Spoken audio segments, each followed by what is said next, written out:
Hello everyone, मैं हूँ आपका अपना दोस्त अमित और आप देख रहे हैं अपना पसंदीदा यूट्यूब चैनल। तो फ्रेंड्स, इस वीडियो में हम लोग बात करेंगे प्रश्नावली 2.2 के कुछ बचे हुए प्रश्न के बारे में। तो चलिए बिना देरी के हुए स्टार्ट करते हैं इस लेक्चर को। तो इस वीडियो में हम लोग बात करने वाले हैं इस बचे हुए जो 3 क्वेश्चन हैं जो कि प्रश्नावली 2.2 के हैं, जो कि पॉलिनोमियल चैप्टर के अंदर आते हैं, यानी कि बहुपद चैप्टर जो हम लोग स्टार्ट किए हैं उनमें से हम प्रश्नावली 2.2 को सॉल्व कर रहे हैं, जो कि पिछले वीडियो में 3 सवाल हम सॉल्व कर चुके हैं। और इस वीडियो में हम नेक्स्ट जो 3 सवाल है, जो कि 4th, 5th, 6th, इस वीडियो में हम लोग ये 3 सवाल सॉल्व करते हुए नज़र आएंगे। तो चलिए बिना देरी के हुए लेक्चर को हम स्टार्ट करते हैं। तो हमारा 4th नंबर क्वेश्चन क्या है, 4u² प्लस 8u। तो ये क्वेश्चन क्या कहता है, मुझे क्या करने को बोलता है। जो हमारा जो क्वेश्चन है वो बोलता है निम्न द्विघात बहुपद के शून्य के ज्ञात कीजिए और शून्यकों तथा गुणांकों के बीच के संबंध की सत्यता की जांच कीजिए। तो हमने पिछले क्लास में, पिछले वीडियो में हमने बताया शून्य कैसे निकालते हैं। शून्य का मतलब x की वो वैल्यू निकालिए, x, क्योंकि अभी हम द्विघात बहुपद के बारे में बात कर रहे हैं, क्योंकि पॉलिनोमियल जो चैप्टर है हमारा, बहुपद चैप्टर है, उसमें हम द्विघात बहुपद से संबंधित कुछ प्रश्न को सॉल्व करते हैं। तो हमारा प्रश्न क्या है, द्विघात बहुपद के शून्य के ज्ञात कीजिए और शून्यकों और गुणांकों के बीच संबंध की सत्यता की जांच कीजिए। तो गाइज, शून्य हम कैसे निकालते हैं। तो हमने देखा जो द्विघात बहुपद का व्यापक रूप होता है, क्या होता है, ax² plus bx plus c, यही तो होता है। ये क्या है, ये द्विघात बहुपद का व्यापक रूप है, व्यापक रूप है। अगर इसी को इंग्लिश में बोला जाए तो standard form of quadratic polynomial है कि नहीं। द्विघात बहुपद का व्यापक रूप क्या होता है, ax² plus bx plus c। A B C यहाँ पे क्या है, अचर राशि है, कांस्टेंट है यहाँ पे। तो आपने ये भी फॉर्मूला देखा होगा, अल्फा प्लस बीटा, आपने ये देखा है ना कि शून्यकों का योगफल, शून्यकों का, एक बार रिकॉल कर लीजिए, शून्यकों का योगफल क्या होता है, या आप मूलों का योगफल भी लिख सकते हैं, मूलों का योगफल। एक बार रिकॉल हम आपको करवा दे रहे हैं, शून्यकों का योगफल या कहीं कहीं रहता है मूलों का योगफल। तो इसका फॉर्मूला क्या होता है, इसी को बोलते हैं अल्फा प्लस बीटा। इसको क्या बोलते हैं, अल्फा बोलते हैं, और इसको क्या बोलते हैं, बीटा बोलते हैं। क्योंकि जब भी कोई द्विघात बहुपद का जो हम x का वैल्यू निकालते हैं, द्विघात बहुपद का हरदम ऑलवेज x का 2 वैल्यू निकलेगा, जिसको हम शून्यक बोलते हैं, जिसको हम डिनोट करते हैं एक अल्फा से और एक बीटा से। तो वही शून्यक का योगफल का जो फॉर्मूला होता है -b/a। माइनस बी को हम ऐसे, माइनस क्या होता है, b/a। माइनस बी क्या है भाई, x का कॉफिशिएंट, x का गुणांक। तो ऐसे लिख सकते हैं माइनस x का गुणांक, यही हुआ ना। माइनस बी क्या है भाई, माइनस तो फॉर्मूला से, और b क्या है, x का गुणांक, x की गुना में क्या है, b है, तो वही लिखे माइनस बी क्या, माइनस तो लिख दिए, और b क्या है, x का गुणांक, अपॉन में a क्या है, यहाँ पे a देख सकते हैं x² का गुणांक है, तो यहीं पे लिख दे रहे हैं x² का गुणांक। ये आपको हम रिकॉल करवा रहे हैं, जो कि प्रीवियस वीडियो में ऑलरेडी हम बता चुके हैं। अब हम बात करते हैं शून्यकों का गुणनफल। शून्यकों का गुणनफल, शून्यकों का गुणनफल क्या होता है, जिसको हम डिनोट करते हैं अल्फा इंटू बीटा। इसको मूलों का गुणनफल भी बोल सकते हैं, मूलों का गुणनफल भी बोल सकते हैं। क्या बोल सकते हैं, मूलों का गुणनफल, या आप बोलो शून्यकों का गुणनफल या मूलों का गुणनफल आप बोल सकते हो। हमारे पास 2 शून्यक है, एक अल्फा और एक बीटा है, तो गुणनफल मतलब गुना कर दीजिए दोनों शून्य को, तो हम अल्फा इंटू बीटा कर दीजिए। इसका फॉर्मूला तो है c/a, और c क्या है, यहाँ पे अचर पद है, 1 2 3, ये क्या है, चर पद है, ये भी चर पद है। चर पद क्यों बोले, क्योंकि इसमें एक चर वेरिएबल है, चर मान है। और ये हमारा अचर पद है। तो मूलों का गुणनफल का फॉर्मूला क्या होता है, सी अपॉन ए। सी क्या है भाई, अचर पद है, अचर पद। अपॉन में हमारा ए क्या है, एक्स स्क्वायर का गुणांक है, तो यहीं पे लिख दिए एक्स स्क्वायर का गुणांक। अगर आप इतना याद रखते हैं तो आपको सी अपॉन ए माइनस बी अपॉन याद करने की जरूरत नहीं है, अब कभी भी कंफ्यूज आप नहीं होंगे।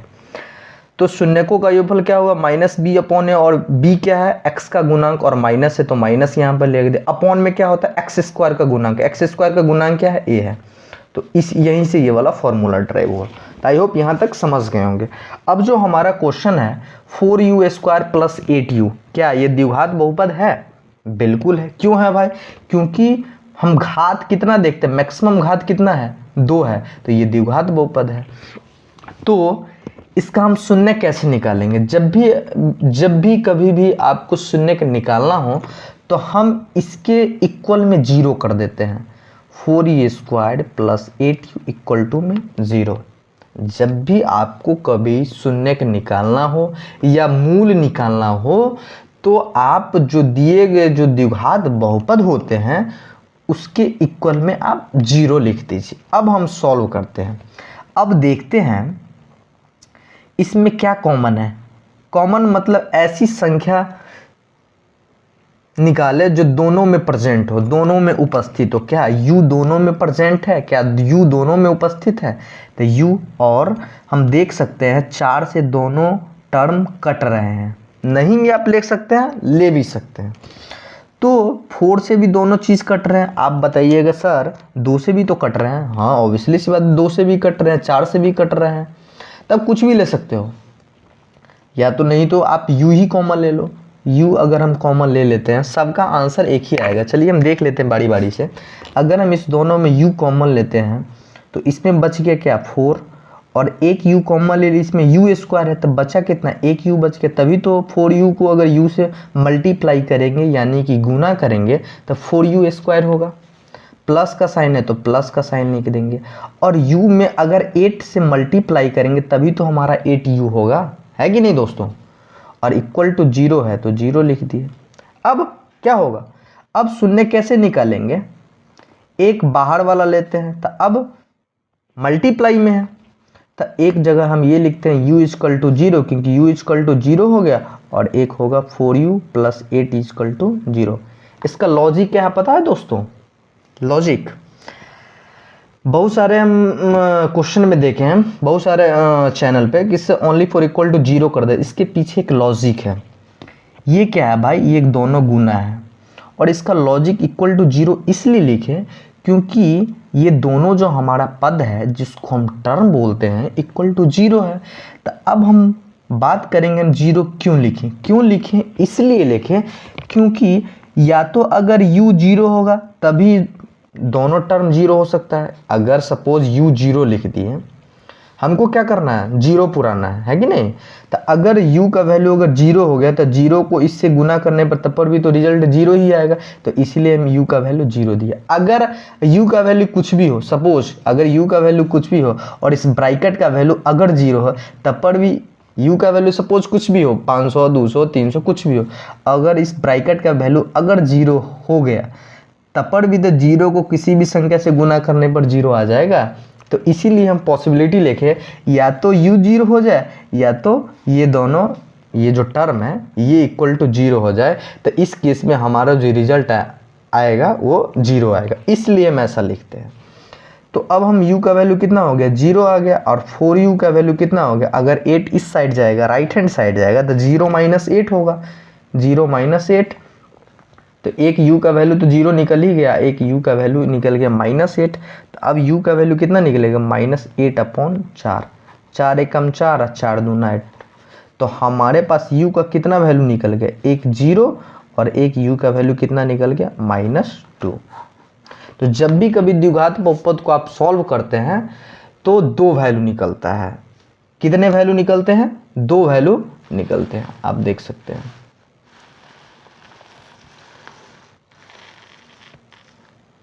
तो हमारे पास द्विघात बहुपद क्या था, 4u स्क्वायर प्लस 8u।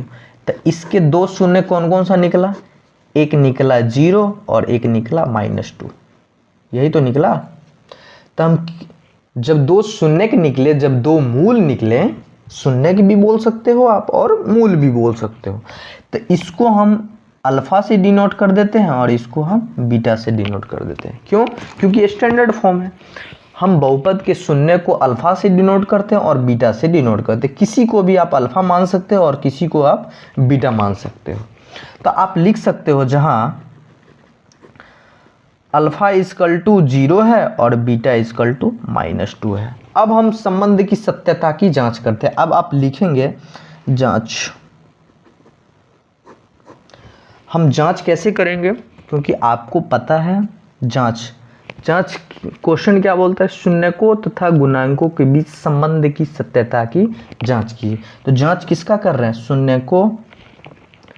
शून्यकों तथा गुणांकों के बीच, है कि नहीं? शून्यकों तथा गुणांकों के बीच हम संबंध की सत्यता की जांच करें तो कैसे करेंगे? आपको पता है।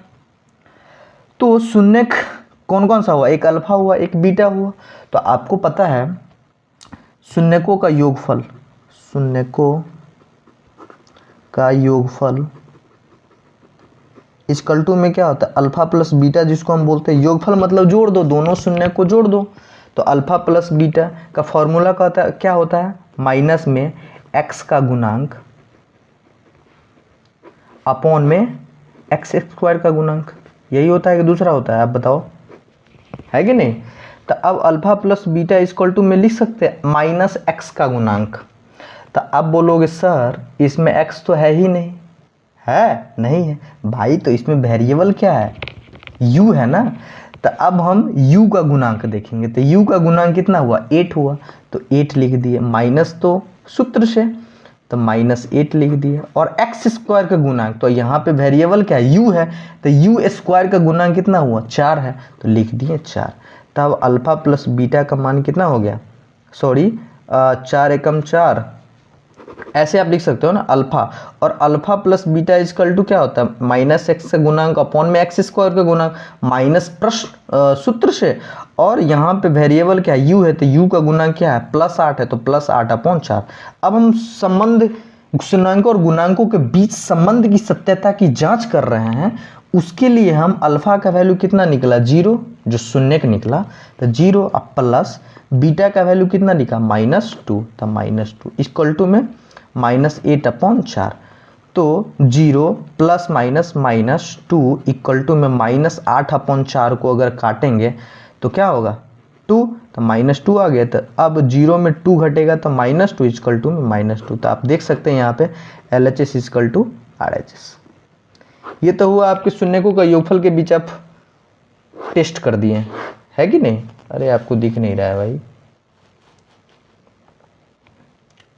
LHS equal to RHS। अब हम शून्यकों का गुणनफल के बारे में बात करें, हम जांच ही कर रहे हैं। तो शून्यकों का गुणनफल का फॉर्मूला क्या होता है? C अपॉन ए। और C क्या है? अचर पद है। अचर पद बटे होता है ना C अपॉन ए। और A क्या होता है? जब हम स्टैंडर्ड फॉर्म देखते हैं तो हम स्टार्टिंग में बता दें A जो होता है हमारा एक्स स्क्वायर का गुणांक होता है। तो शून्यकों का गुणनफल क्या हुआ? अचर पद। और यहाँ पे x तो है नहीं, यहाँ पे u स्क्वायर है। तो यहाँ लिखेंगे अचर पद अपॉन में u स्क्वायर का गुणांक, यही तो लिखेंगे।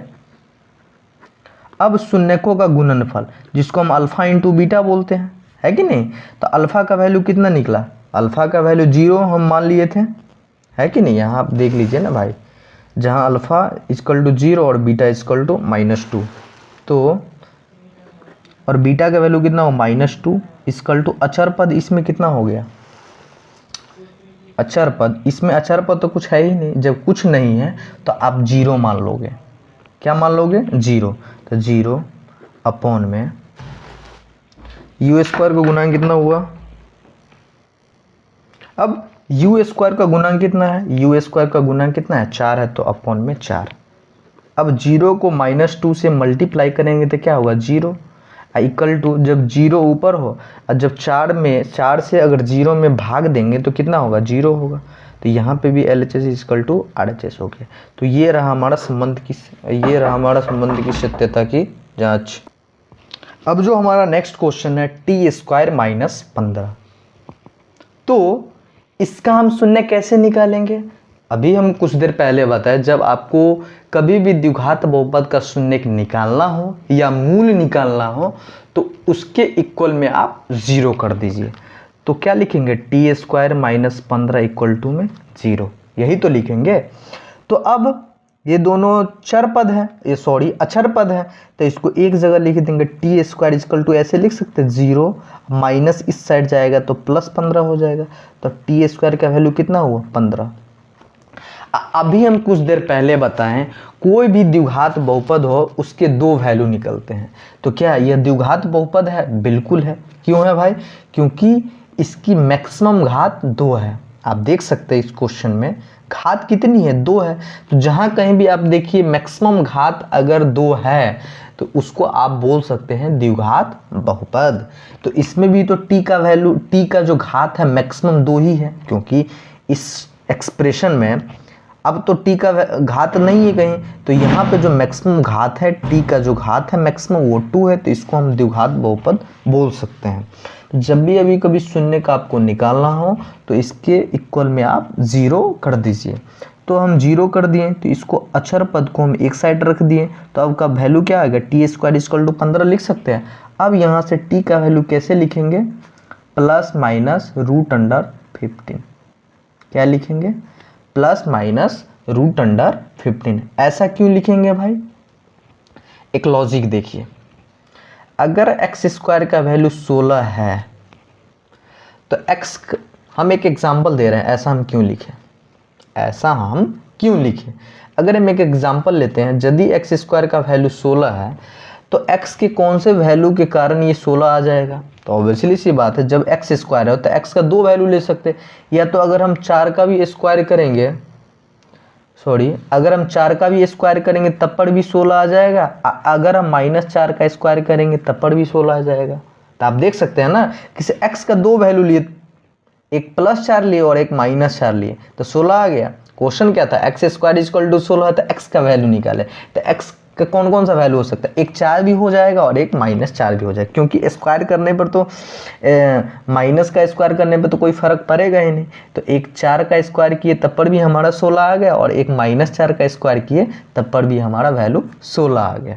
तो x की कितना वैल्यू हो गया इस कंडीशन में? एक 4 आ गया और एक -4 आ गया। सिमिलरली इसी तरह t इक्वल टू लिख दिए प्लस माइनस रूट अंडर 15। अरे ऐसे देखो ना, जब x² इक्वल टू 16 था तो x इक्वल टू क्या लिख दिए? प्लस माइनस रूट अंडर 16 लिख दिए, और x का value plus minus root under 16 का जो वर्गमूल होता है वो 4 होता है। तो x का वैल्यू एक क्या निकल गया? एक +4 निकल गया और एक -4 निकल गया। तो ऐसे आप प्रूव करके दिखा दिए ना कि x के किस वैल्यू पे हमारा 16 आ जाएगा, एक +4 पे और एक -4 पे। देखो ना, 4 का अगर स्क्वायर करते तब पर भी 16 आ गया, और एक -4 का स्क्वायर किया तब पर भी वैल्यू हमारा क्या आ गया? 16 आ गया। तो इसको हम सॉल्व कैसे करते हैं? ऐसे करते हैं दोस्तों, x² इक्वल टू 16 है तो x equal two plus minus लिख दिया, रूट अंडर 16 लगा दिए, और x equal two plus minus अगर 16 का वर्गमूल तो 4, तो एक x का वैल्यू +4 निकल गया, एक x का वैल्यू -4 निकल गया। तो इसी तरह हम ऐसे ही किए, यदि t² इक्वल टू 15 है तो t का वैल्यू कैसे निकालेंगे? प्लस माइनस रूट अंडर 15, और 15 का कोई वर्गमूल होता है? नहीं होता है।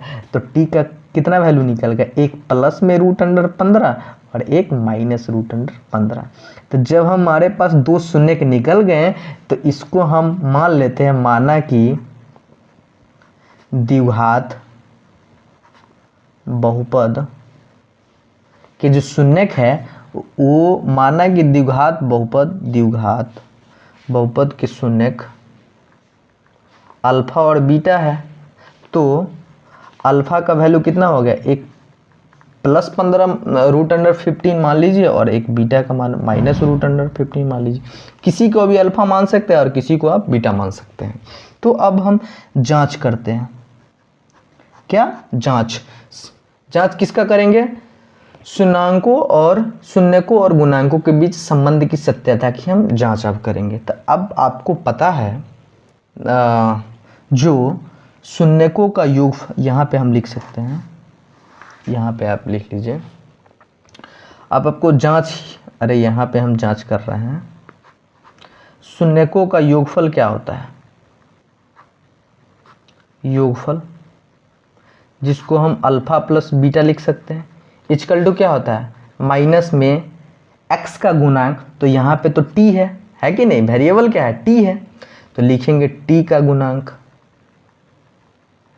अपॉन में क्या लिखते थे, एक्स स्क्वायर का गुणांक लिखते थे ना, ए जो लिखते थे, यही सूत्र लिखते थे जब स्टैंडर्ड फॉर्म होता था, x square plus b x plus e, यदि स्टैंडर्ड फॉर्म में हो तो alpha plus beta equal to क्या लिखते थे, माइनस बी अपॉन है, और बी क्या था हमारा एक्स का गुणांक था, तो यहाँ पे तो वेरिएबल क्या है टी है, तो लिख दिए माइनस में टी का गुणांक अपॉन में टी स्क्वायर का गुणांक।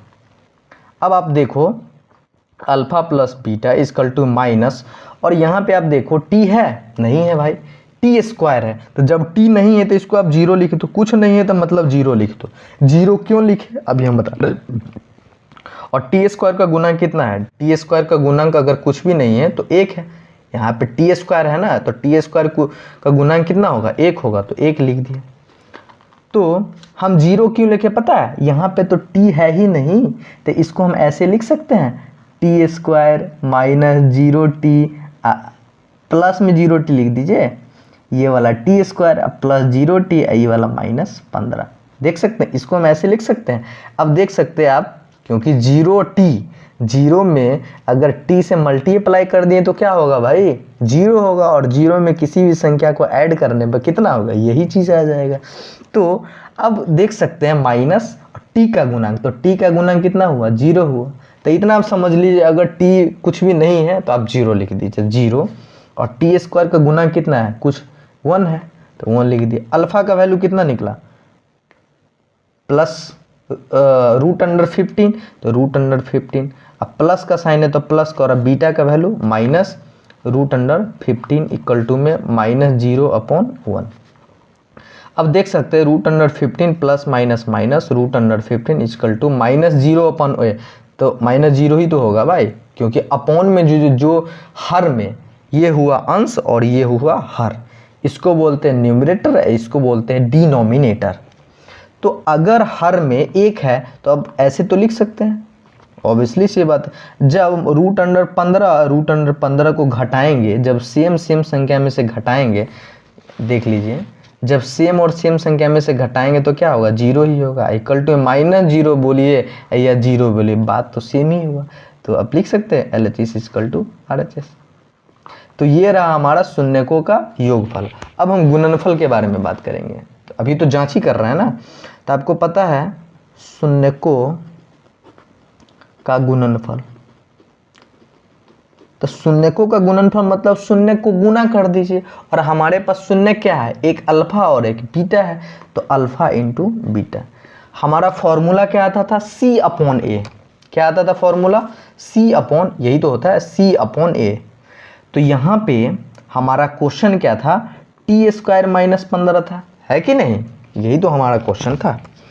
तो C इसमें क्या था, अचर पद, अचर पद, अपॉन में हम क्या लिखते थे, C अपॉन ए, गुणन शून्यकों का गुणन पर क्या होता था, C अपॉन ए होता था, तो C क्या था, अचर पद, तो इसमें भी लिखेंगे अचर पद अपॉन ए लिखते थे ना, गुणनफल क्या होता था, C अपॉन ए होता था ना, तो अचर पद अपॉन ए क्या है हमारा, एक्स स्क्वायर का गुणांक, तो इसमें तो एक्स स्क्वायर है ही नहीं, इसमें तो टी स्क्वायर है, तो यहाँ पे लिखेंगे टी स्क्वायर का गुणांक। अब देखेंगे अल्फा इंटू बीटा, अचर पद इसमें कितना है भाई, -15 है ना, है कि नहीं, तो लिख दिए -15 अपॉन टी स्क्वायर का गुणांक कितना है, टी स्क्वायर का गुणांक अगर इसके गुना में क्या है 1 है, कुछ नहीं गुना में रहता है तो मतलब 1 है, तो 1 दे दिए, दिख रहा है कि नहीं भाई। तो alpha into beta equal to -15 upon a, तो अभी तो बोले हर में अगर 1 रहता है तो ऐसे ही लिख देते हैं। तो अल्फा का वैल्यू कितना हुआ, अल्फा का वैल्यू कुछ देर अभी ना पहले निकाले थे, रूट अंडर 15, गुना में बीटा का वैल्यू निकाला था माइनस में रूट अंडर 15 इक्वल टू में ये वाला -15। अब हम देखते हैं रूट अंडर 15 को गुना कर दीजिए माइनस रूट अंडर 15 से, तो √15 को अगर √15 से गुना करेंगे तो कितना होगा भाई, कितना होगा, माइनस, तो माइनस बाहर ही रह जाएगा। और √15 को √15 से गुना करेंगे तो यही तो होगा। अगर नहीं भी गुना करेंगे तो ऐसे आप लिख सकते हैं √15 का स्क्वायर, क्योंकि 2 बार गुना था तो हम √15 लिख दिया, उसके स्क्वायर लिख दिया, इक्वल टू -15। अब स्क्वायर से ऑलवेज हमेशा रूट कट जाता है, तो हमारा रिजल्ट क्या आया, -15, ये वाला माइनस, और स्क्वायर से हमेशा रूट कट जाता है तो 15 हुआ, इक्वल टू -15 हुआ।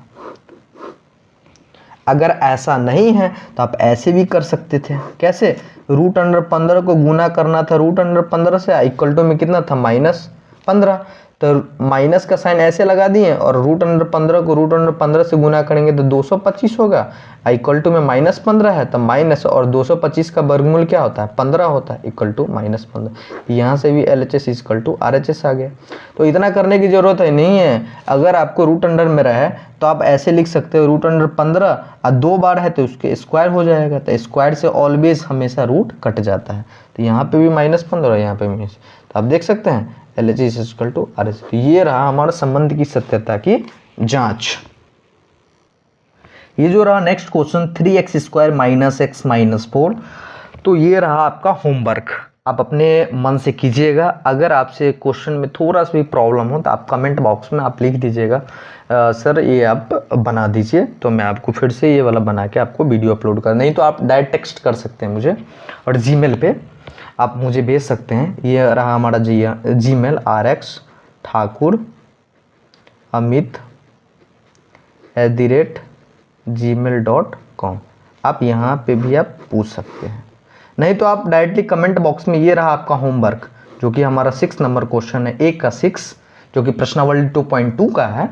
तो आप अपने होमवर्क में ये रहा आपका टास्क, ये अपने मन से आप बनाइएगा, और जैसे जैसे हम प्रोसीजर बताए वैसे वैसे उस प्रोसीजर को फॉलो करके आप बनाइएगा। मुझे विश्वास है कि, मुझे ट्रस्ट है आप पे कि आपसे ये अच्छे से बन जाएगा, कहीं कोई कन्फ्यूजन नहीं होगा। तो तब तक के लिए बाय बाय, टेक केयर।